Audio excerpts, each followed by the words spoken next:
Breaking. 5 రోజులుగా పరారీలో ఉన్న వైసీపీ నేత ముస్తఫా ఆయన కుమారుడు బషీర్ ఎట్టకేలకు పోలీసులకి చిక్కారు.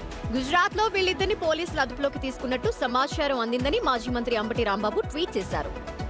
పొగాకు వాహనాన్ని బలవంతంగా తీసుకెళ్లడం, డబ్బు కోసం బాధితులను కిడ్నాప్ చేయడం, కులం పేరుతో దూషించడం లాంటి ఆరోపణలతో వీరిపై క్రిమినల్ కేసులు నమోదయ్యాయి.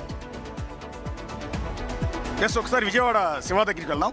శివ, ఏంటి ఒక మాజీ ఎమ్మెల్యే మీద కిడ్నాప్ కేసు ఏంటి, వెహికల్ ఎత్తుకుపోవటం ఏంటి, ఆయన పారిపోవటం ఏంటి, గుజరాత్లో అరెస్ట్ చేయటం ఏంటి, అంతా విచిత్రంగా ఉంది కదా?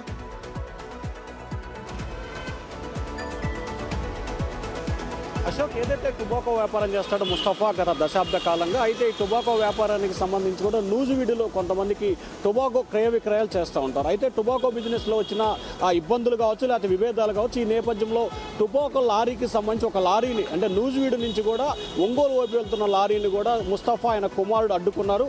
అడ్డుకోవటమే కాకుండా ఇద్దరు వ్యక్తుల్ని కిడ్నాప్ చేసి వాహనంలో గుంటూరు జిల్లా పెదకాకని తీసుకెళ్లి అక్కడ నిర్బంధించినట్లు కూడా వారిద్దరిపై SC/ST కేసుతో పాటు కిడ్నాప్ కేసు నమోదైంది.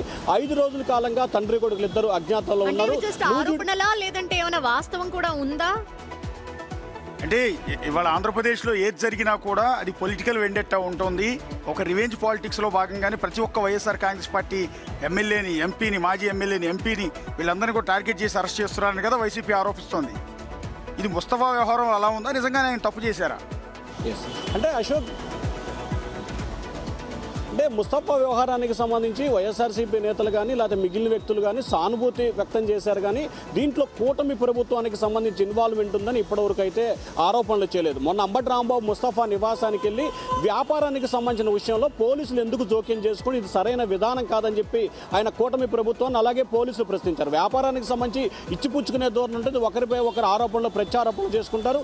కానీ ఎందుకు పోలీస్ స్టేషన్లో కేసు పెట్టి ఇబ్బంది పెట్టాల్సిన అవసరం లేదనేది మాత్రం వైఎస్ఆర్సీపీ నేతలు చెప్తున్న విషయం. కంప్లీట్గా ఇది వ్యాపారానికి సంబంధించిన అంశం, దీంట్లో ఎక్కడ పొలిటికల్ ఇన్వాల్వ్మెంట్ లేనట్టు రాంబాబు ట్వీట్ కూడా చేశారు, అరెస్ట్ చేశారు అని చెప్పడం మనకి ఏంటి అర్థం?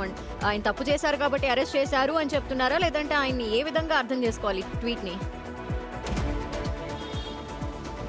అంటే ధనలక్ష్మి రాంబాబు పెట్టిన ట్వీట్ని 2 రకాలుగా తీసుకోవాలి. ఒకటి, ముస్తఫాని పోలీసులు అరెస్ట్ చేశారు కాబట్టి చిత్రహింసలకు గురి చేసి లేకపోతే 2-3 రోజుల పాటు ఎక్కడ నిర్బంధించి పోలీసులు థర్డ్ డిగ్రీ ప్రయోగించడం, మిగిలిన విషయాలకు సంబంధించి రాబట్టే ప్రయత్నాలు చేస్తారు. సో అటువంటి అవకాశం లేకుండా ముస్తఫాని ఆయన కుమారుని అరెస్ట్ చేశారు కాబట్టి రాష్ట్ర ప్రజానికానికి తెలియజేస్తున్నాం అనే సందేశాన్ని ఇస్తున్నారు. సో ఎప్పుడైతే అరెస్ట్ చేశారని చెప్పి వైఎస్ఆర్సీపీ ట్వీట్ పెట్టారో 24 గంటల్లోపు కోర్టులో అండ్ చూద్దాం. అంటే ఒక మాజీ ఎమ్మెల్యే, ఆయన కొడుకు ఇద్దరు పరారీలో ఉండటం, గుజరాత్లో అరెస్ట్ చేయటం, రకరకాల ఈక్వేషన్స్ నడుస్తున్నాయి.